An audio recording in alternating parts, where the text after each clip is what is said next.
إن الله وملائكته يصلون على النبي يا أيها الذين آمنوا صلوا عليه وسلموا تسليما اللهم صل على محمد وعلى آل محمد وبارك وسلم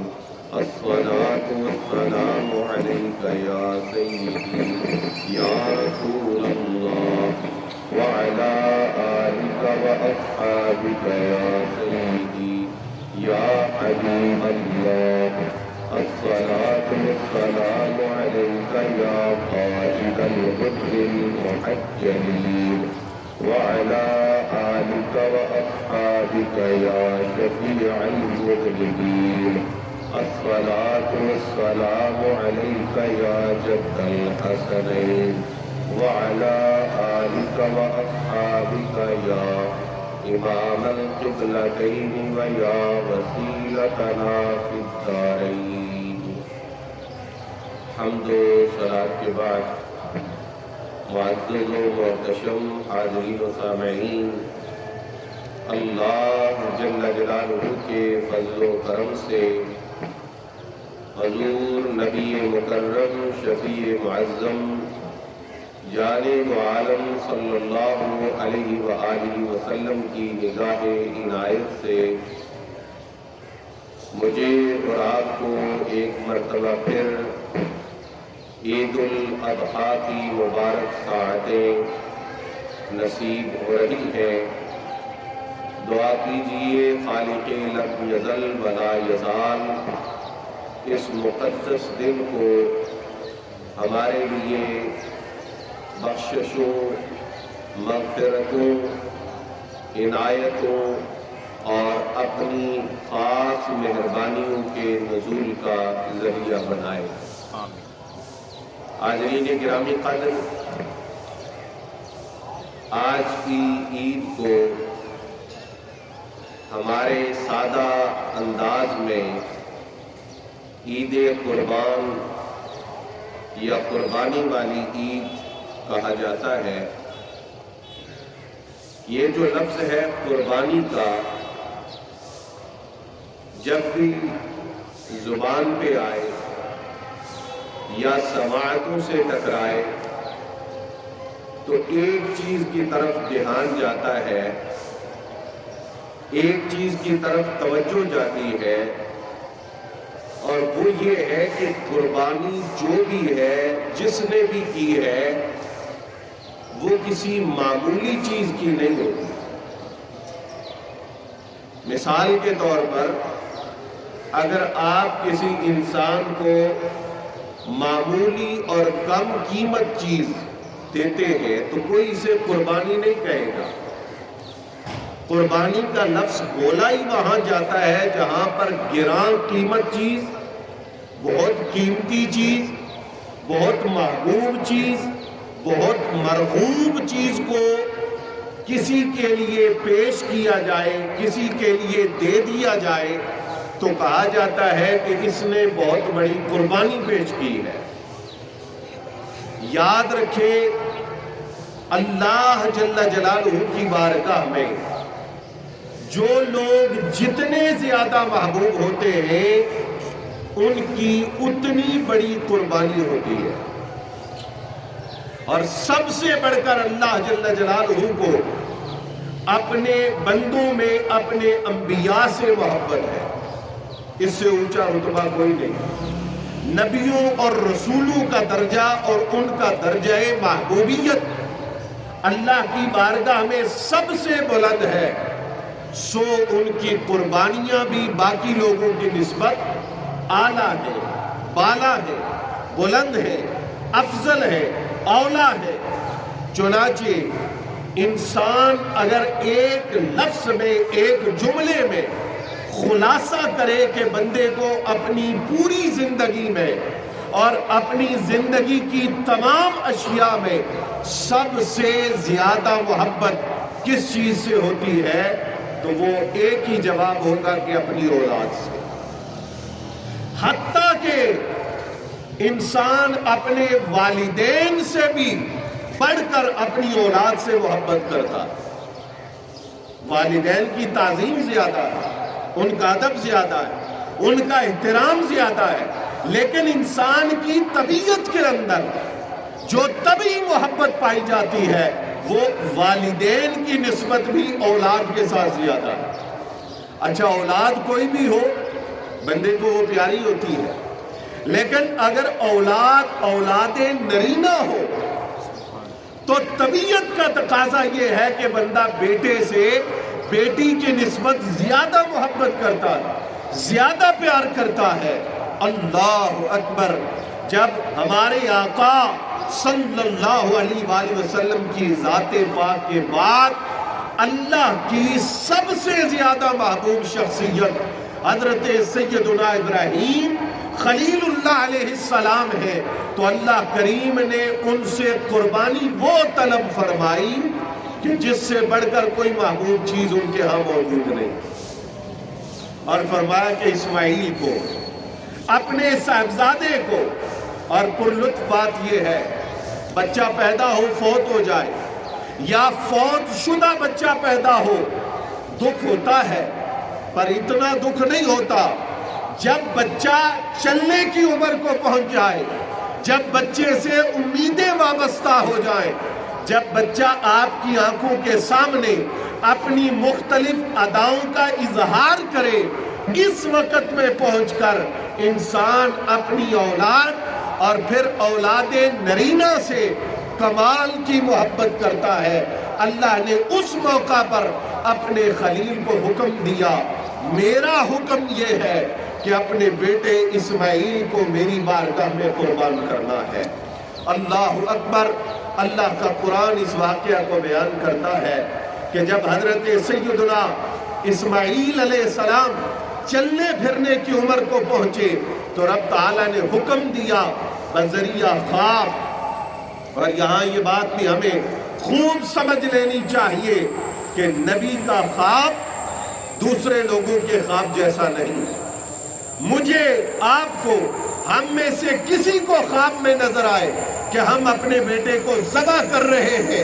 تو ہمارے لیے یہ قطعاً جائز نہیں کہ ہم اپنے بیٹے کی قربانی کریں۔ کوئی کرے گا تو رب تعالیٰ کی بارگاہ میں مجرم ہوگا، جہنمی کہلائے گا، پر رب کے نبی کا معاملہ عام انسانوں کے معاملہ کی طرح نہیں۔ آپ نے جناب سیدنا اسماعیل کو لٹا دیا اور صبر مند بیٹے نے اللہ کی رضا پر صبر کا اور خوشی کا اور مسرت کا اظہار کیا۔ خیر، اللہ رب العزت نے حضرت ابراہیم علیہ السلام کی اس ادا کو پسند کیا اور جناب اسماعیل کی جگہ پر جنت سے دبا منگوایا گیا۔ اللہ کو اپنے خلیل کی یہ ادا اتنی پسند آئی کہ صبح قیامت تک حضرت ابراہیم علیہ السلام کی اس ادا کو حضور کی امت کے لیے سنت بنا دیا۔ حضرات گرامی قدر، حضرت سیدہ عائشہ صدیقہ رضی اللہ تعالی عنہ وسلام اللہ تعالی علیہ سے مروی ہے، فرماتی ہے ما عمل ابن آدم یوم النحر عملا احب الی اللہ عز وجل من حراقۃ دم۔ فرمایا یوم النحر، قربانی کے دن، ابن آدم جتنے بھی اعمال کرتا ہے اللہ کی بارگاہ میں، اللہ کے حضور، اس کے تمام اعمال میں کوئی عمل رب کو اتنا پسند نہیں جتنا کہ قربانی کے جانور کا خون بہانا پسند ہے۔ پھر فرمایا وَإِنَّهُ لَيَأْتِي يَوْمَ الْقِيَامَةِ بِقُرُونِهَا وَأَذْلَافِهَا وَأَشْعَارِهَا۔ فرمایا یہ جو جانور تم ذبح کرتے ہو، بڑی توجہ فرمائیے گا، پھر اس کو کاٹتے ہو، پھر اس کی بوٹیاں بناتے ہو، پھر اس کو پکاتے ہو، پھر اس کو کھا جاتے ہو، پھر تمہارے نزدیک وہ فضلات کی صورت میں نابود ہو جاتا ہے، ضائع ہو جاتا ہے، ختم ہو جاتا ہے، نیست ہو جاتا ہے۔ اللہ کے محبوب نے فرمایا جب قیامت کا دن ہوگا یہ تمہارا جانور صحیح سلامت اللہ کی بارگاہ میں حاضر ہوگا۔ سوچنے کی بات ہے، لوگ کہتے ہیں بندہ مر گیا تو ختم ہو گیا۔ بھائی جس جانور کو اپنے ہاتھوں سے ہزاروں حصوں میں کاٹتے ہو، میرے محبوب فرماتے ہیں اللہ قیامت والے دن اسے صحیح سلامت اللہ اپنے حضور پیش فرمائے گا۔ فرمایا بھی قرونہا اپنے سینگوں کے ساتھ آئے گا، وَأَذْلَافِهَا اپنے کھروں کے ساتھ آئے گا، وَأَشْعَارِهَا اور اپنے بالوں کے ساتھ آئے گا، وَإِنَّ الدَّمَ لَيَقَعُ مِنَ اللَّهِ عَزَّ وَجَلَّ بِمَكَانٍ قَبْلَ أَن يَقَعَ عَلَى الْأَرْضِ۔ فرمایا یہ جب جانور کو ذبح کرتے ہو تو اس کا خون زمین پہ بعد میں گرتا ہے، اللہ کی بارگاہ میں پہلے درجہ قبولیت پہ پہنچ جاتا ہے۔ اب جو لفظ ہے وہ غور سے سنیے، فرمایا فَطِيبُوا بِهَا نَفْسًا، جب اتنی شان ہے قربانی کی تو پھر خوش دلی سے قربانی کیا کرو، تنگ ہو کر نہیں۔ اتنے پیسے لگ گئے، اتنا خرچہ ہو گیا، اتنا مہنگا جانور آ گیا، فرمایا جب اس کا اجر اتنا ہے، جب اس کا صلہ اتنا ہے، جب اس کا ثواب اتنا ہے تو پھر خوش دلی سے، حسن نیت سے، اخلاص سے اللہ کی بارگاہ میں قربانی پیش کیا کرو۔ حضرت زید بن ارقم رضی اللہ تعالی عنہ سے مروی ہے، قال آپ نے فرمایا قال اصحاب رسول اللہ صلی اللہ علیہ وآلہ وسلم یا رسول اللہ ما هذه الاضاحی۔ حضرت زید بن ارقم فرماتے ہیں صحابہ اکرام نے سرکار سے پوچھا، سوال کیا، پیارے آقا یہ قربانیاں کیا ہے، اس کا فلسفہ کیا ہے، اس میں حکمت کیا ہے، اس کا ثواب کیا ہے، اس کا اجر کیا ہے؟ آقا کریم نے فرمایا قال سنت ابیکم ابراہیم، یہ تمہارے بابا حضرت سیدنا ابراہیم علیہ السلام کی سنت ہے، ان کا طریقہ ہے، ان کا عمل ہے جس کو اللہ رب العزت نے جاری کر دیا۔ فرمایا قالوا فما لنا فیہا یا رسول اللہ صلی اللہ علیہ وسلم، صحابہ نے عرض کیا یا رسول اللہ پھر اس قربانی کا ہمیں فائدہ کیا ہے، اس قربانی سے ہمیں ملے گا کیا؟ سرکار نے فرمایا قال بِكُلِّ شَعْرٍ حَسَنَةٍ، فرمایا ہر بال کے بدلے ایک نیکی ملے گی، ہر بال کے بدلے، ہر بال کے بدلے۔ آج کل 4 آنے 8 آنے گنا نہیں جاتا، ہم گنتی شروع کرتے ہیں تو 1 روپیہ سے شروع کرتے ہیں۔ جتنے پیسوں کا جانور آیا ہے، وہ 2 لاکھ کا ہو، وہ 4 لاکھ کا ہو، وہ 10 لاکھ کا ہو، 1 روپیہ کر کے گنے، یہ جتنے روپے بنتے ہیں اس سے کہیں بڑھ کر تعداد ہے ان بالوں کی جو اس جانور کے جسم پر ہوتے ہیں۔ میرے آقا نے فرمایا روپیہ روپیہ گن کر بھی شمار کرو، تمہارے اتنے پیسے نہیں بنتے جتنے اللہ تمہیں اس جانور کے بدلے نیکی عطا فرماتا ہے۔ ایک بال کے بدلے ایک نیکی ہے۔ صحابہ کرام نے عرض کیا یا رسول اللہ فصوفو، چلو جس جانور پہ بال ہوتے ہیں ایک بال کے بدلے ایک نیکی ملے گی، لیکن جس جانور کے بدن پر اون ہوتی ہے اس کا حکم کیا ہے؟ اون میں بھی بال ہوتے ہیں لیکن یہ بال ایک دوسرے سے زیادہ قریب اور کلوز ہوتے ہیں۔ آقا کریم نے فرمایا قالا بِكُلِّ شَعْرَةٍ مِّنَ الصُّوفِ حَسَنًا، فرمایا اون کے بھی ہر بال کے بدلے اللہ تعالیٰ تمہیں ایک نیکی عطا فرمائے گا۔ حضرت عبداللہ بن حسن اپنے والد حسن مصنع سے، وہ اپنے والد حضرت سیدنا امام حسن مجتبیٰ رضی اللہ تعالیٰ عنہ سے روایت کرتے ہیں قال رسول اللہ صلی اللہ علیہ وآلہ وسلم، نبی کریم رؤوف الرحیم صلی اللہ تعالیٰ علیہ وآلہ وسلم نے ارشاد فرمایا من ضحی